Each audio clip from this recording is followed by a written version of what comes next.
Let's give the order.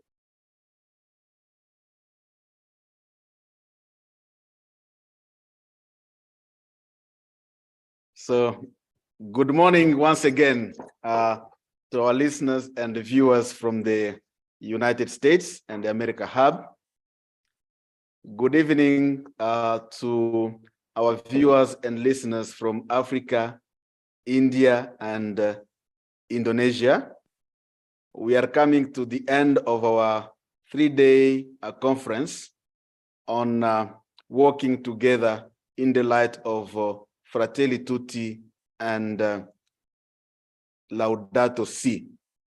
This is the second international and global conference on Fratelli Tutti, basically inspired by the common work between His Holiness Pope Francis and the Grand Imam Al-Tayeb of Al-Azhar University. And this conference is held every 2 years. So the first one was in August 2021. This second one was organized at the same time as we are celebrating the World Harmony Week at the United Nations, but also in preparation to the World Parliament of Religions that will be held in August in Chicago. And of course, our next conference will be in 2025, inshallah, God willing. So we are very privileged to have religious leaders with us who are going to give us their remarks as we conclude this conference on working together in the light of Fratelli Tutti and Laudato Si. So in the room we have Imam Shefiu from Nigeria. He is the national coordinator of the Interreligious Coalition Against Corruption, the Interfaith Partnership for Sustainable Development in Nigeria, and the Chief Executive Officer of the Open Farm and Agro Allied Company Limited, among other activities that he has. Then we have Sister Teresa, who is the president of the Maryknoll Sisters, which is a global community. We have Father Augustine Pamplany, who is the director, Religion Science Institute, Little Flowers Seminary in Kerala, India. We have Atilla Kahveci, who is the executive director of Pacifica Institute, which is based in California. He's on the board of Christian Muslim Consultative Group in Los Angeles and Southern California Muslim Jewish Forum. He's also the recipient of the award of Muslim leaders by the Mayor's City of Los Angeles Human Relations Commission in 2016. He holds a degree of Master of Arts from Claremont School of Theology. And later on, we shall be joined by Debbie Mytels, who is the chair of Peninsula Interfaith Climate Action, which refers to the San Francisco Bay Peninsula, which to people who are further referred to as Silicon Valley. And this conference has been co-chaired by the Global Ministries University in San Jose in California, with the president with us, Professor Gerald Grudzen, and the Institute for Interreligious Dialogue and Islamic Studies at Tangaza University College in Nairobi, chaired by Father Maganya Innocent. So thank you very much once again as we conclude this this conference. And I would like to start with Sister Teresa Hougnon of the Maryknoll Sisters. Please, Sister, welcome.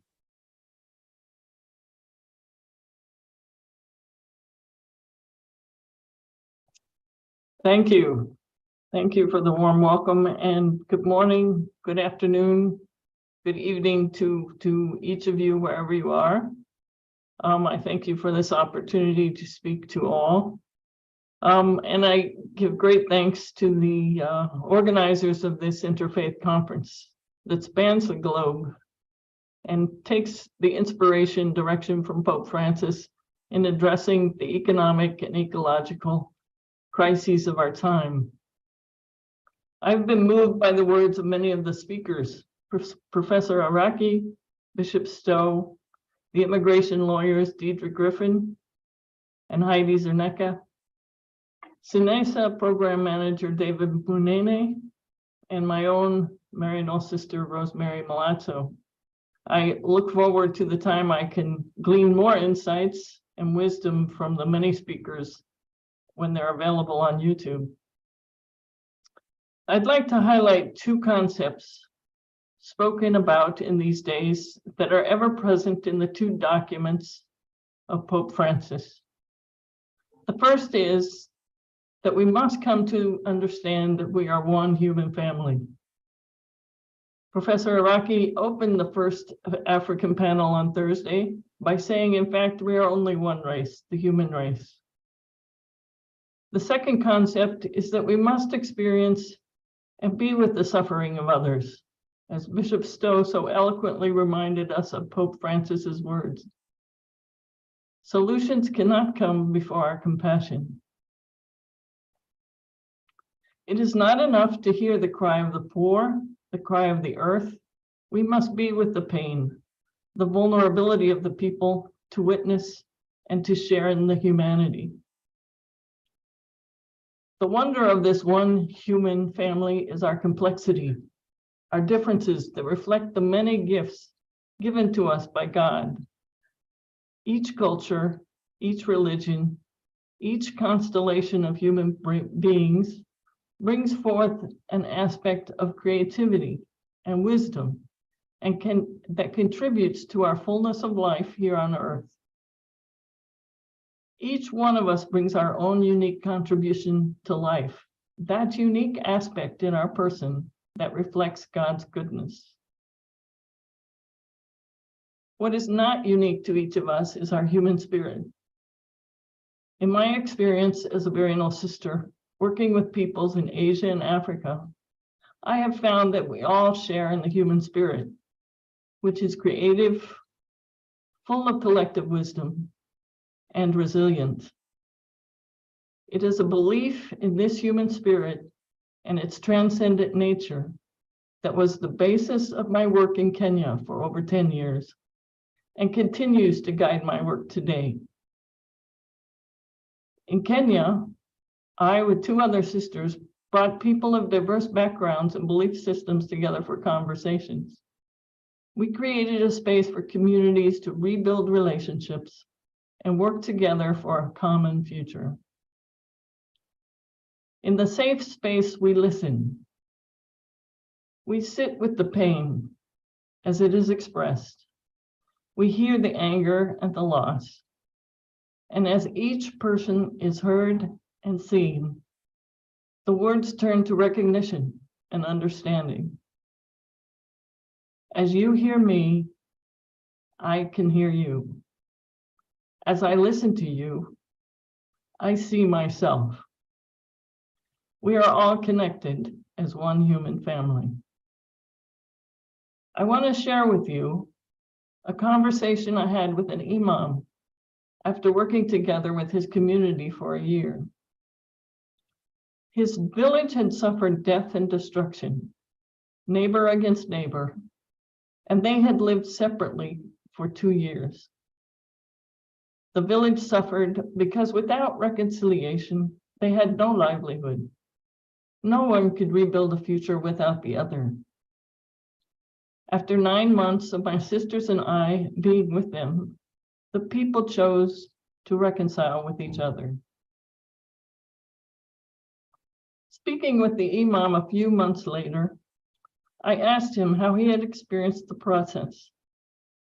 He said, "We are grateful because Allah sent you to us." I sheepishly protested and said, "But it was you who reconciled with your brothers and sisters." Again, he said, Yes, we did the reconciliation, but it was because Allah sent you to us. It was as if a light bulb went off in my head. I said, yes, God did call us to witness this reconciliation. God worked through each one of us to bring us together. As a Maryknoll sister, I share with my sisters a call to go out to the other, to go to the margins, to be with the other, to witness the suffering, and to see the people as the gift of God they are. It is in being with and seeing the other that we are able to see ourselves, to feel our own suffering, and to bring healing not only to us, but to others, to bring healing to all. This is not our call alone, but a call to each one of us as human beings. We share the same human spirit. We are driven to belong to one another. This is the work of God, and we participate as co-creators of our future together, as one human family and as one in communion with the earth. The healing of the earth, the healing of our human relationships, requires of us our participation. As co-creators of our future together, we must recognize each person's, each culture's, each religion's contribution. We, as one earth community, are lacking without any one of us. Thank you again for this time. God bless. Thank you very much, Sister Teresa, with this concrete experience of reconciliation, and to see that God works through us to bring people together. So thank you very much, Sister Teresa. So let's now go to India. Father Augustine Pamplany from the Religious and Science Institute, Little Flowers in Kerala. Father Augustine.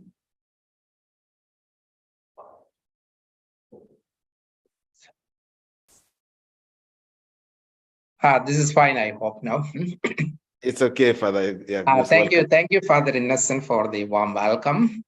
All the more for this invitation and the opportunity provided to me to address this August conference that you have organized in collaboration with the Global Ministries University. I realize that annually one or another of this sort of event is organized, and it is my honor to be collaborating with you in some respects in this field also. And from the perspective of Fratelli Tutti and Laudato, I wish to add a new string to your deliberations and discussions. I know in the past 3 days, you have been dwelling on several topics directly pertaining to Pope Francis' encyclicals.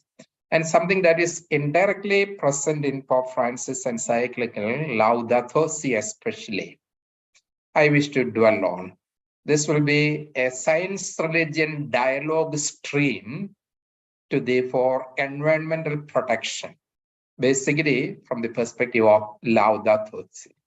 That would be the focus of my short reflection along with you this evening. So reflections on the insights of Fratelli Tutti and Laudato Si are certainly a very promising and rewarding exercise in addressing several of our cultural problematics and certainly the environmental issue. And the background of there is a background for Pope Francis' interest in especially in the publication of Laudato Si and the environment. You know, in recent times, Catholic Church, especially the leaders of the church, recent 3 popes have taken very serious interest in science-religion dialogue. Pope Francis' address to the Pontifical Academy of the Sciences has been very epoch-making, in which he said, evolution is more than a hypothesis. Science can purify religion from error and superstition. Religion can purify science from idolatry and false absolute. Each can draw from the other into a wider world, a world in which both can flourish. This was Pope John Paul II's address to the Pontifical Academy of the gathering of the scientists. And there is John Paul II. Pope Francis has always considered science as a great resource for peace. In the context of the COVID, while addressing the international scientific community, Pope said, never before as in this time have we been aware of the need to relaunch scientific research to face the challenges and challenges of contemporary society.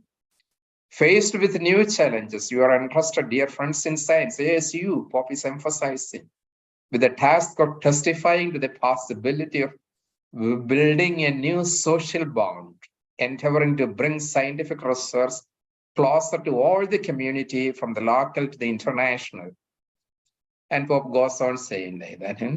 And certainly, and Laudato Si, Pope's encyclical Laudato Si goes deeper in the sense it analyzes the deeper conceptual roots of our present-day ecological and environmental problems. And Pope offers a new theological view of the relationship between God, world, and the human. And this alternative integral vision presented by Pope Francis, I was surprised to learn and realize that, that of course, when Pope was elected Pope, Nature magazine had written an editorial hailing Pope Francis because he holds a science degree in chemistry, So Nature, the topmost journal in science publications, they were saying that they were hoping that Pope will encourage scientific research and so on. So Pope has a innate inclination and a scientific temper towards science, we know. So in tune with that, Pope's theological vision presented in the encyclical Laudato Si is very much informed by the recent scientific worldview, the worldview provided by the natural sciences, especially physics and biology, we could say. Pope speaks of our communion with nature and one another in both these encyclicals. And this is a transition from the classical theological anthropology, which placed the humans at the top of the ladder of creation, in the hierarchical view of the ladder of reality. Not so, Pope says. What we need today is a theology of communion and interconnectedness, relationship. This is in a way a transition from the classical anthropology to a kind of theo-anthropocosmic vision, as Raymond of Panikkar would call it, cosmotheantric vision of reality that provides an alternative conceptual foundation for environmental philosophies, theologies, practices, and so on. And in sciences today, while classical physics, mechanical philosophy of nature, and so on had placed humans at the center of the earth, but with the developments in physical sciences like quantum physics, new biology, and so on, anthropocentrism is replaced by a new universalism, in which humans are only a strand in a whole web of relations. Everything is interconnected. Our pinnacle status is gone. Are we not better than the birds of the air or the lilies of the field? Not quite, we know. Are you not worthy than the grass, blades of grass in the field? In a way, analogically saying not. That is the idea emerging from the sciences, we could say. So this is in a way a correction of the wrong theology, misinterpretation of the theology of Genesis, which happened to be mistranslated as conquering the earth, the original command of God. So science, how does science inform theology? And that intersection of science and theology, actually we realize that its original meaning is not conquering the earth and subduing it, rather shepherding and caring the earth. That is how this becomes a conceptual impetus for theology, to protect the environment. Secondly, in sciences today, there is a transition from mechanism to organism. the mechanical philosophy of nature of the 16th to 19th century, spearheaded by classical physics, had eliminated all sorts of organic elements in nature, the organic nature of nature. The universe itself was looked upon as huge machine. In a way, this approach, worldview of the sciences, has been largely instrumental in our environmental crisis, whereby nature is considered as an object, an instrument to be used for the benefit of the humans. Ironically, it is sciences themselves who are rectifying this error by restoring that organic understanding of reality. Human genome projects, the data from it says that we humans share 99% of genes with the chimpanzee, 80% with cows, 60% with a mouse, let alone a single cell bacteria. We have 20% of genetic overlap. This is the interconnectedness of the entire spirit, the organic interconnectedness of nature. And again, in modern physics, we could say reductionism is replaced by holism. Analytical, reductionistic approach, methodologies of sciences have given way to a kind of holistic approach. Paul Davies, the renowned Australian physicist, would say the time is coming in physics whereby we could say the whole cosmos can be reduced to a single equation like H2O. And no one who has studied the forces of nature can say that the world above us is the manifestation of something very, very clever indeed. Paul Davies goes on to say, this is the intersection between science and theology. On the one hand, science re-enchants the nature, the re-sacralization of nature, the sacred nature of nature, which we lost under the onslaught of the scientific industrial revolution, has been restored by the nature sciences today. That's a very positive and happy state of affairs. And that has been the point of the religions for long. Therefore, the new worldview, complemented by sciences and religious theologies, have a rich potential at stake to restore that harmonious and ecological vision of reality. And Pope's encyclical is very much based upon this new ecological theology, we could say. If time permits, I wish to make it a couple of minutes more. Einstein's famous equation, E is equal to mc squared. This provides us with a powerful metaphor carrying the rich potentials at stake in science-religion dialogue for the protection of the environment. This is both the equation of creation and destruction, of life and death. Destruction or death in terms of the atom bomb, where matter is turned into energy. Creation and life, for it is also the equation of Big Bang, where energy is turned into matter. Science without religion and ethics is destruction of the entire earth, whereas science with religion and ethics is sustenance and rebuilding of nature and society. Accordingly, Laudato Si is a very bold assertion that the future of the human societies and of the earth itself rests upon our ability to integrate our critical as well as worshipful mindset, our technological and ethical mindsets, our scientific and religious mindsets. Laudato Si's articulation is that. Therefore, it's a very positive development in our times that in the world at large, science-religion dialogue today has moved from a fringe discipline to a mainstream academic program, gaining momentum daily.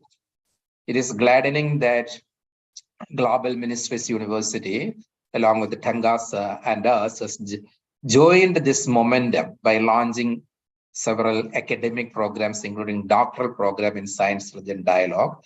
And we are honored that we are also collaborators to you in this regard. And in this part of the world, in our country, in India, we are also doing the maximum that we can in this field. And I am pretty sure that for science-religion dialogue can certainly give an extra impetus and momentum to the major viewpoints that Pope Francis is trying to advocate through his encyclicals. So thank you to you, Father Innocent, for this opportunity. So thank you very much, Father Augustine, to remind us the dialogue between religion and science, which is something that we are promoting together with Global Ministries University as a way of collaborating and working together. And also, stressing also the scientific nature of Laudato Si when it comes to issues on climate change. So thank you very much, Father Augustine. Now from India, let us cross the other side. We go to Nigeria. Imam Shefiu, welcome.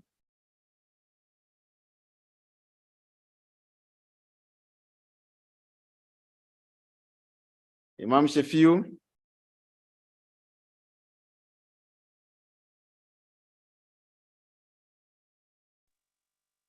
Thank you. Good afternoon. Good evening from Nigeria. Very, very glad to be part of this very important conference. And I've been following up with the various presentations and activities since Thursday when I joined the conference. It's very important to people like us to join in this conversation and to have voices, not only as religious leaders, but as also citizens of a country that is well endowed with nature, Africa and a continent, and also Nigeria as a country. First of all, I would like to state here that religion and nature, we're birthed together. And nature supersedes creation of human being. And this, according to the Islamic teachings, we know that there had existed the world before the creation of man. And a lot of creations that were created by Almighty God, and that in expectance of human existence. And the whole essence is to protect human and also for human to protect them. First of all, the first point I would like to highlight here is the divination. I don't mean definition or interpretation or meaning. I mean divination. We mean divine nation of the nature and the creation of man, which explicitly gave us that the nature was in existence before man, and man came to actually live side by side by nature, which is one of those things that most of us as human beings, we have not realized that nature is part of our life. The trees, the seas, the water, everything that we see are only meant not only for our consumption by destroying them, but very well for our health and environmental sustainability. Going by the Laudato Si by Pope Francis and the Fratelli Tutti, which these are very, very great documents put by religious leaders to actually work along with nature, to respect nature and ensure that nature is being protected. If you look at the Quran chapter 1, verse 1, which talks about that glory be to God, the Lord of the universe.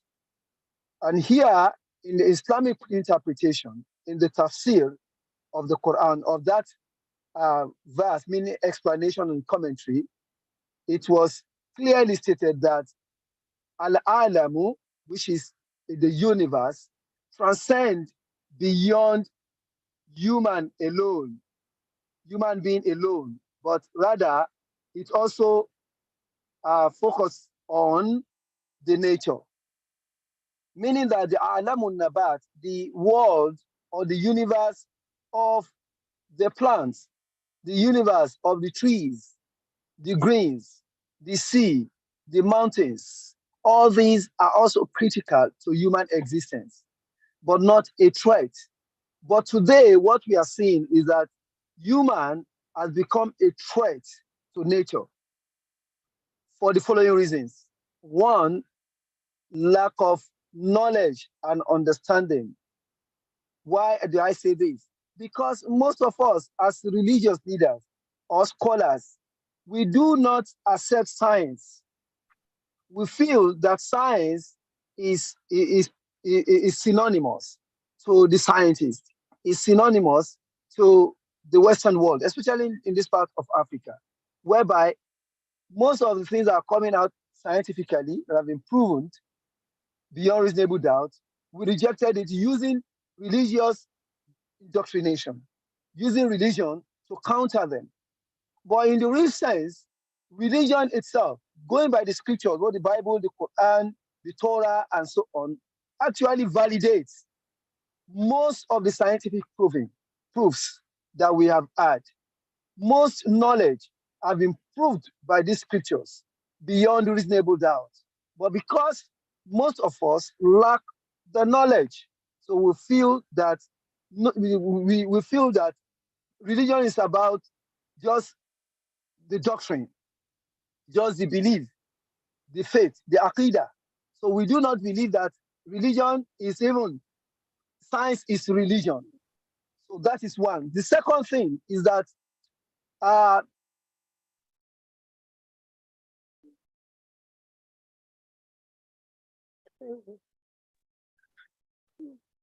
sorry.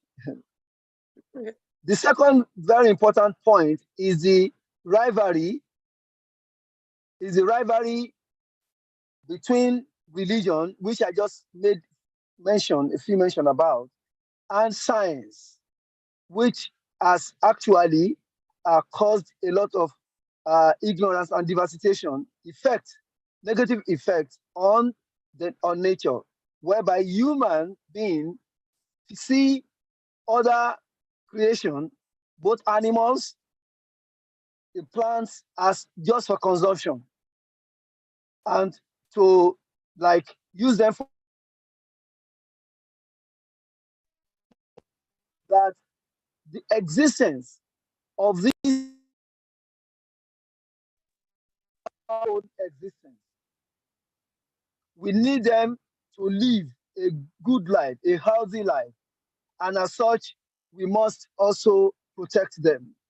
And that takes me to the third point, which is about mutual existence and the rights to exist. So nature also have the right to exist. Nature also have the right to be nature, because their own well-being is our own well-being. And that is the interdependency of human existence and nature, as which we are part of nature, because those plants, those trees, there are a lot of conflicts in terms of these two species of nature, the human nature and other natures, whereby we do not allow them to exist. We cut down trees without replanting them. We kill, slaughter animals without taking cognizance of the fact that they are very, very important to our well-being. The Quran also made it clear that there are some animals that you don't consume. Why? Because they are not for your consumption. So what is the essence of those animals? The essence is that their existence also validates your existence as human being. And this we also need to let most of us know. And that is why people like us are really, really happy to walk along the Laudato Si and also the Fratelli Tutti documents of religion and climate, which is very, very important. Thank you. Thank you very much, Imam Shefiu, and stressing really, again, as Father Augustine said, that the relationship between religion and science, but you have also brought that the relationship between the human being and nature, and then going back to the scriptures, and that one of the points is that we really we are ignorant of the scriptures when it comes to issues of coexistence between the human being and nature. So thank you very much, Imam Shefiu from Nigeria. Let me now call upon Debbie Mytels. Welcome from the Silicon Valley. Hello. Hello. It's morning here. Thank you. Thank you. Good morning. Can you hear me okay? Yes, we hear you. Thank you. It's such an honor to be involved in this discussion this morning and to know about the conference you're having, to hear the wise words from ministers and people of faith and religion from all around the world. I'm just honored to be part of you. Thank you so much for inviting me. I'm not a minister. I'm not a person of the cloth, as people might say. I'm a lay leader. Although my great-grandfather was a minister, maybe I have a little bit of his skills too. I don't know. Anyway, I'm here to talk about a more practical approach to working with people in religious congregations here in the Silicon Valley, which is between San Francisco and San Jose on the west coast of California in the US. And we have members, people aren't really officially members of our group, but they show up, which is wonderful. And we have people from about 30 congregations between San Francisco and San Jose who are part of a group called PICA, which stands for Peninsula Interfaith Climate Action. So we have people from a wide variety of religions, but mostly are from the Judeo-Christian tradition. And we have monthly meetings, and I'll talk with you a little bit about what we do at our meetings and the kind of work that we're doing. We're mostly leaders of what we call a green team within the congregations, which again are often lay leaders, not ministers, but often the ministers will participate in trying to get the congregation active in 3 different areas, basically. One is to work on the facilities, the buildings of the organization and make it to be more in tune with environmental concerns. The other is educational programs, both for their own congregation and for the community at large. And then the third area is to work on legislation, and particularly California laws, because that's our closest to home place where we try to make a difference. So I'll talk about what we do in all of those areas. The first is, and they're all networking. We just come and we share what we're doing and we ask people for advice on what they can do, and then we share what we've been doing and things like that. So the first area where we do networking is about our facilities. And when we started about 8 years ago, people were involved with thinking about putting solar collectors on their roof, which is a wonderful thing, of course, to provide the free energy of the sun from the creation that comes to us. And about half of the congregations involved now do have solar panels on their roofs, and it's significantly reduced their energy costs. And that's a really big benefit to them. Some have begun to place electric vehicle chargers so that they have electric vehicles that are owned by their staff or some of the members of the congregation. They can plug them in and take that free electricity, which is wonderful. Others have been concerned about drought, which we have as a major issue in California, of course, and they've changed the landscaping to get rid of grass and other water-thirsty plants. And so they have native plant landscaping. And now a number of our congregations are thinking about major changes to their whole facility, getting rid of the fossil fuel burning heaters for the buildings, getting rid of cooking stoves that use gas. And they're making a big transitions in their facilities, trying to move to everything to clean, green electricity. That's what we're working on a lot now in California, stopping to use gas, which is methane gas, of course, and any other fossil fuels. So that's what we're doing with facilities, and we share ideas about how to do that. Excuse me. The other area, second area that we're working on is education. One of the first meetings that we had, which was not just for one congregation, but for all of the congregations in our area and the public at large, we asked a woman named Mary Pfeiffer, who's a well-known author on several books, to talk about what she'd been doing in her state of Kansas, which is in the middle of the United States. She wrote a book called The Green Boat about how she and others in her congregation and throughout the state spent about a year and a half organizing people to protest and stop a pipeline that was supposed to bring oil from Canada down to the refineries in Louisiana. And after many ups and downs, successes, setbacks, they finally did achieve the stopping of this major pipeline. And her story was so inspirational. We had her come out with her husband, and they gave us all a wonderful evening. We filled up one of the churches with about 250 people to hear her talk. And her husband played the guitar. We had songs as well. It was just a wonderful evening and so inspirational. More recently, we've been supporting another Episcopal congregation called St. Timothy's. They did a 4-session discussion program on the book by an author named Katharine Hayhoe. Katharine Hayhoe is a climate scientist, and her book is called Saving Us, meaning us humans. And she's also an evangelical Christian, and she's able to talk with a lot of people who might be not believing the science behind climate change by finding ways to find common ground. And she's an amazing author. She's also given a TED talk and says that that the most important thing we can do about climate change is to talk about it. And she's very good, and her book talks about how to talk with people from a wide variety of perspectives. Recently, a couple of congregations, including my own Unitarian congregation, are doing film showing.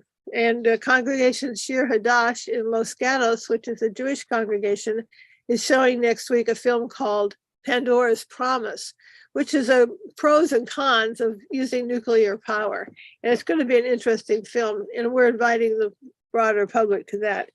And our congregation has been doing a series of films and discussions called Conscientious Projector.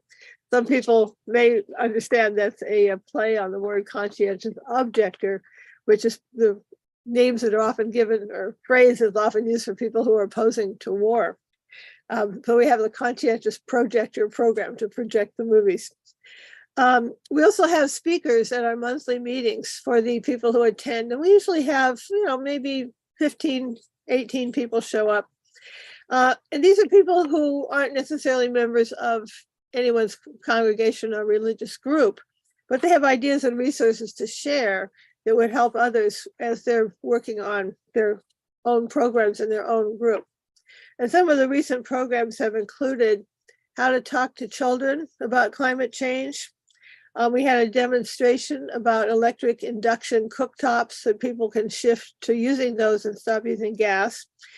We had another program about what we call the last gift to the earth, which was about green burial, because many of the methods for giving the body take up a lot of land, or they involve cremation, which puts out greenhouse gases. So we're talking about other ways to leave your last gift to the earth, as it was. We had another program about climate anxiety and how to talk about it. Another one was about the land acknowledgement. Many groups in our area are beginning to recognize the harm that's been done to the Native American peoples who still live in small groups and are interwoven in society, but who really were done so badly by Americans who took over the land. And so we've been doing what we call land acknowledgement, which is the state are concerned about the existence of the Native American peoples and what we did to them several hundred years or 100 years ago or more.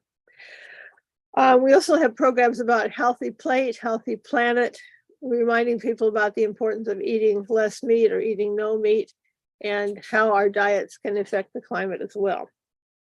So the third area that we've been doing beyond education is legislation. Which is working with local government and the state government and sometimes the federal government to change the laws. And one of the first things we did was back in 2016 or so, we collected about 200 signatures from 7 or 8 congregations on a petition to our Palo Alto City Council, which is one of the communities here in the Silicon Valley, asking them to support the public employees who were asking to have their pension monies not put into investments in fossil fuels. So it's been a movement to have people who have public monies, public pensions or salaries, pensions for when they retire, not to be invested in fossil fuels, but to be invested in other kinds of things like home building and more valuable solutions. Since then, we've been meeting with local assemblymen, such as Rich Gordon at first, and now Mark Berman, and our state senator, Josh Becker, all who have been fine advocates for pollution prevention and working on climate protection legislation. In 2018, for example, we collected over 2,000 signatures to support Senate Bill 100, which called for all the electricity in California to be 100% carbon-free by 2040, and that was enacted into law. Last year, we supported a 1/2 mile setback between houses and schools and libraries and oil and gas wells. Sometimes people live across the street from oil wells, which is pollution that comes out of these situations. And we're trying to now say if it's within 1/2 mile of any residence or school or library or something like that, it has to be closed down. And that did not pass last year, unfortunately, but we're going to try it again this year. It's so important. And another bill we're supporting this year is called the Corporate Accountability Act. And if it passes, it will require all the major US corporations that do business in California, which of course is a big populated state, that they would have to prepare an annual report about how much greenhouse gas emissions they're putting out into the atmosphere, to really have them become accountable as well. So before I stop, I just want to add a word of importance about working on legislation, which is, changing the laws, and talk about it from a faith-based perspective. Because so many people go to their legislators, their lawmakers, to complain about the financial difficulties that a law would have. Laws that are supposed to reduce pollution, perhaps, or make things easier for society as a whole. And other people, while they do think about pollution prevention or easing monetary burdens, only think about their own needs. They're sort of single issue advocates, we call them. So when we go to talk about preserving creation, we're really speaking about caring for the earth as a whole, the earth that we all live on, as I just heard the Imam speak about so impassionedly and importantly, that it's not just humans either, it's all of nature. We have to protect it.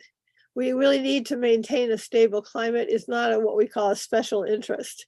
We're talking about protecting our common home. And there's a sacredness about this calling, and it pulls us towards addressing the needs of the poor as well. And how can everyone afford the changes that we need to make, not just those who have money? So we see the destruction that climate disruption causes. We've been seeing right here in California this past month, floods, falling trees, mudslides where houses slide down the hill, and the droughts and the famine that are affecting people all around the world, and including in California. So how can we assure that Earth will continue to provide the food and shelter we need for everyone, and not just those who can afford to pay for it? So we're trying to bring this perspective into the discussions with the legislatures so that they see it from a deeper, more spiritually connected perspective, so they can understand that they're doing important work for the whole, for all of creation when they work for these things. So that's a perspective we take. Well, thank you again for inviting me to come and talk and to listen to the others of you share your perspectives too. It's really very inspiring. Thank you. Thank you very much for that rich, concrete experience for what you are doing in terms of ecology and climate change, especially pushing for policies and regulations and so on. Thank you very much.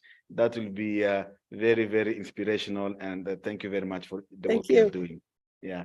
So good. Now let's is Atilla Kahveci. I hope I pronounced well the name. Yeah. So That's right. welcome. Thank you, Father Innocent, for having me. Can I share a screen for the presentation? Yes, we're going to give you the sharing. You can now share. Let me try. Yes, now I'm good. Thank you.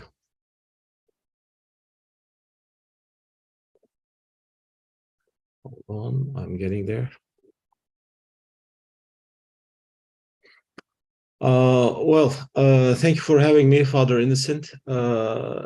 I'll briefly introduce the Hizmet movement, which is also have a quarter in California and presence in several cities in California here. But before I do, I'd like to have a kind of what is the significance of person-to-person interaction is when we're doing interfaith work around the world. So this study sponsored by Judge Russell after September 11, 2001, after the unfortunate incident in New York and Washington, D.C. This guy invested $100 million. What is the best way to reach out to others? And then why not we do some kind of promotional stuff with the media, newspapers, and TV stations? And then he employed this guy, Henry Izumizaki, who was coordinating these efforts. And they invested $100 million, had a kind of a year or two study. And after so many outreach and others, they finally discovered that what they did only changed a fraction of the media perception of bigotry and other stuff. But then this was a kind of a traditional approach. They did the poll results and everything. They found that they only changed the public perception of enmity and other stuff only marginally. But then with all the studies, what they found out eventually was that the person-to-person interaction was the most important stuff. And this is a kind of a chart. US public has warmest feelings for who? Warmer, more positive. At the top is the Jews, Catholics, and evangelical Christians. And then comes Buddhists. And then another chart among all Democrats and Republicans. Again, among all Republicans, evangelical Christians, Jews, and Catholics. And then for Democrats and Jews and Catholics and Buddhists are at the top. Now, what they found out, interestingly, with the Pew research, after the Henry Izumaki's research, that also correlates that knowing someone from a religious group is linked with having relatively more positive views of that group. It doesn't depend on media. It doesn't depend on the newspaper news. But as you can see, it changes significantly. And when you look at these on the left side, when someone knows someone from another group, the positive perception changed dramatically. So person-to-person interaction again. So this professor, Dr. Warshni, has a long study and written extensively about ethnic conflicts in India, civic life, Hindus and Muslims in India. And he also did a long time study, I think a 10-year research. And this brings us to his research in different cities in India, from Bombay, Ahmedabad to Calcutta, Bangalore, and Jalgaon, Tamari, Indore.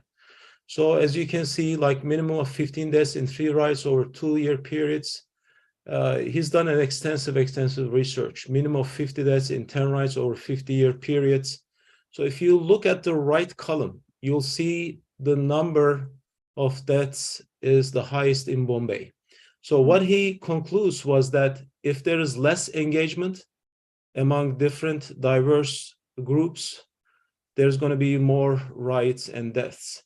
And in Calcutta, for example, which is a kind of a highly relatively populated city, that he's come to the conclusion that because of the dynamic nature of the interfaith dialogue or dialogue between different diverse groups, the numbers have gone down significantly. So that is his conclusion, Dr. Warshni's conclusion, that if there is associational, institutional dialogue, business association, professional organization, reading clubs, film clubs, sport clubs, NGOs, trade unions, and cadre-based political parties, and in everyday life, families visit each other and then eat together regularly, jointly participate in festivals, allow their children to play together in the neighborhood, and play sports together, then there's less likely that there'll be riots and deaths in these cities. So if there's a kind of a dynamic society who are regularly visiting each other, there's less likely that there'll be a kind of riots or deaths that culminated from misunderstanding and bigotry. Mhm. So goals of civic engagement are, for example, our goals is to prevent, reduce, eliminate ignorance and fear, anger, hatred, enmity, and discrimination and conflict. Fear mongers, those who benefit from polarization, and develop familiarity, knowledge, empathy, acceptance, harmony, and cooperation. So from labels, from Muslims, Christians, Jews, or Hindus, we should go to the personal connections with names. George, Ahmed, Hatice, and others, around shared values and goals and concerns. So principles of civic engagement are language of presence is the best, that you have to be present, as Sister Teresa said. She was there in person with the Muslims there. So her presence meant a lot. And eventually the Imam said that Allah sent her to us. And do what's natural. Second is spontaneous to you. Ask your heart, as Prophet Mohammed said, peace be upon him. And then the third is humility, being in the presence, in humility of the others. So we are all people, and we are a writer or a neighbor or a father or a mother, resident of a city, traveler, a Muslim. We have different layers of personalities. And from there, we also have we have the common values as Christians, Muslims, Jews, and Buddhists and Hindus. We have peace, we want human dignity, justice, and mutual respect and hope. And then we have the shared values of humanity, commitment to the dignity of all human beings and positive action, hope versus fear, and dialogue versus stereotyping, respecting the elderly, serving God through serving fellow humans. We have these shared values of humanity. And what Hizmet movement, which is founded in the late 1960s by Fethullah Gülen, and then was intent on building on education first, and then interfaith dialogue in the 1990s, and then the helping others through relief organizations. It has this kind of middle way, which can be described from, if you look at the spectrum from pacifism to forming a political party, it stood in the middle. This Hizmet movement stood in the middle by being engaged citizens and advocating for the legislator, as previously explained, to the California Assembly about the nature and others. In the spectrum of political party from pacifism on the one hand and to forming political party seeking office, Hizmet stands in the middle, does not go to the extremes, engage citizens voting, supporting candidates most aligned with their values and beliefs, advocating for positions aligned with their values and beliefs. And he has a consistent behavior through the times from the 1970s until 2016, which was a kind of a threshold where Hizmet participants had to move out of Turkey to other parts of the world. So what distinguished Gülen as an Islamic scholar is his holistic view of religious tradition versus cherry picking. Studied and taught most significant scholars Fethullah Gülen's position, that is sincerity and ability to identify the principles that constitute the spirit of the Quran and the Sunnah, that is the tradition of Prophet Mohammed, seeking the most accurate meaning as a practitioner with an open mind, against seeking justification for an existing agenda. And the third and last one is the knowledge of both Eastern and Western thought and scientific tradition. So with that, I don't know, Father Innocent, if I can share a video of what Hizmet is. Do I have 2 minutes more? Yeah, can I have 2 minutes? Yeah. Let me share this video that it best explains the Hizmet movement developed by Pacifica Institute, our foundation. Fethullah Gulen. Can you hear the sound of the video? Yes. Yes, okay. Born in the east part of Turkey, he inspired fellow citizens in mobilizing around the cause of providing access to quality education, and by inspiring the establishment of scholarships, free tutoring centers, college prep courses, schools, and student hostels for all, regardless of social economic status, ethnic, or religious background. The Hizmet movement that Mr. Gulen has inspired is phenomenal. It's a way of saying to not just to Muslims, but to non-Muslims especially, here's who we are, here's what we need to do. Hizmet participants have expanded education opportunities around the world, from Central Asia to South Africa, from Australia to the Balkans and Americas. What Fethullah Gulen and the movement have done is to offer a model for Muslims around the entire planet of how to be thoroughly world citizens, thoroughly citizens of the 21st century, and at the same time deeply Muslim. It's hard to overestimate how important that task is. Hizmet also rejuvenated the tradition of interfaith dialogue and strongly advocates pro-democracy, equal opportunity, pro-science, non-violent stances. One of the core tenets of his teachings is the celebration of religious, cultural, social, and political diversity. We live in a world that is full of fear, and a lot of fear in the West is fear of Muslims. The Hizmet movement has been tremendously effective, in my opinion, in showing the true face of Islam, that it's a religious tradition that in many ways is no different than Judaism or Christianity. Humanitarian aid is an important component of the Hizmet movement, which is represented by the Embrace Relief in the US, that organizes the aid efforts through opening water wells and performing cataract surgeries in Africa, and also reaching out to the disaster-stricken zones around the world.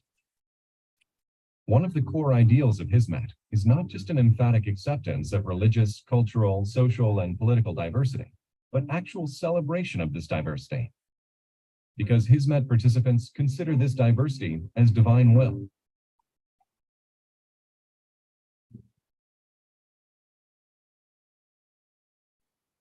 This is the attempt to celebrate all of humanity, and I think that's why Hizmet is different from other religious groups.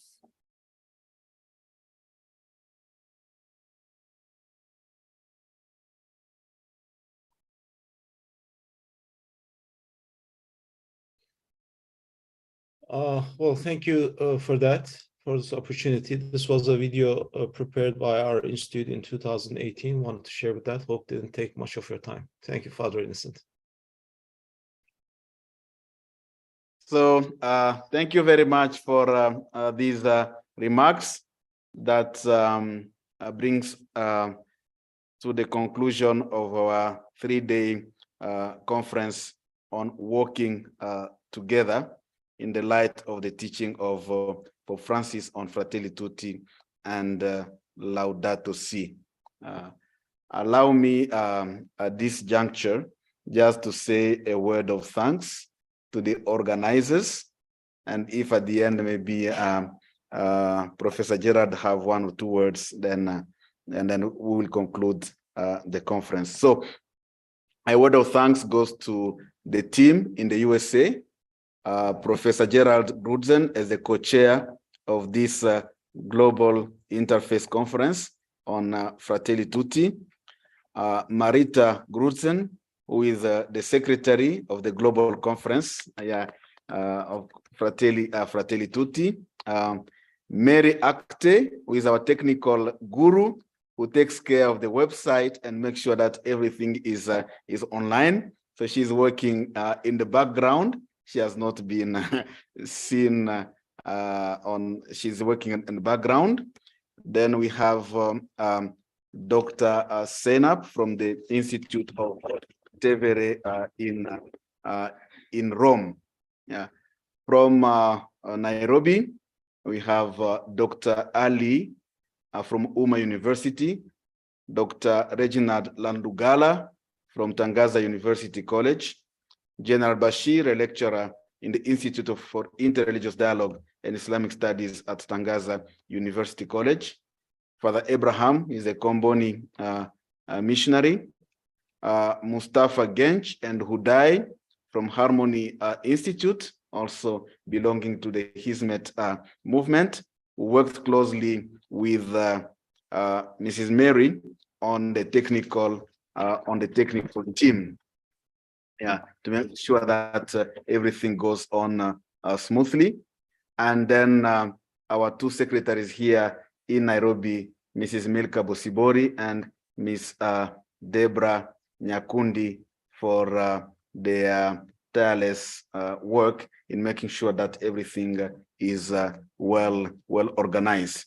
And once again, our thanks go to all the participants and all the presenters, and in a special way to Father Paulin, who was our keynote speaker from the Dicastery for Interreligious Dialogue in Rome. So let me now give Professor Gerald just the concluding words and remarks, and then we close the conference. Gerald? Yes, I just want to thank my wife, Marita Grudson, who put together a lot of the panels on the American Hub over the last several months. We worked together as a team, and it's been quite an experience. This is our second global conference. Most people don't realize how much work goes into it in putting together one of these conferences.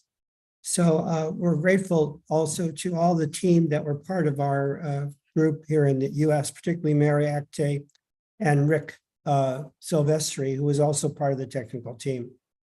So one thing I like to say is, tying in with what we just heard about the Pacifica movement, we started this program in Kenya 10 years ago of collaboration with the Hizmet movement.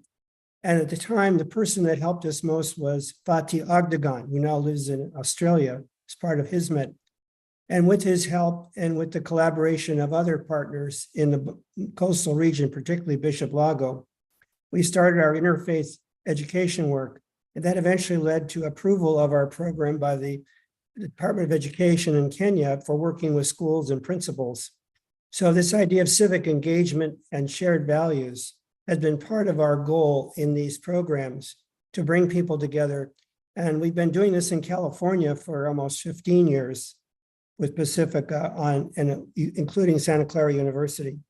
So this is a movement that has a long history now, almost 15 or 20 years. And we appreciate all the participants who have been part of it, and so happy that found your program, Father Innocent. I think it was through Bishop Lago, we connected with you. So making these connections, and now the Maryknoll affiliate movement has the first Muslim participants in all of Maryknoll's programs.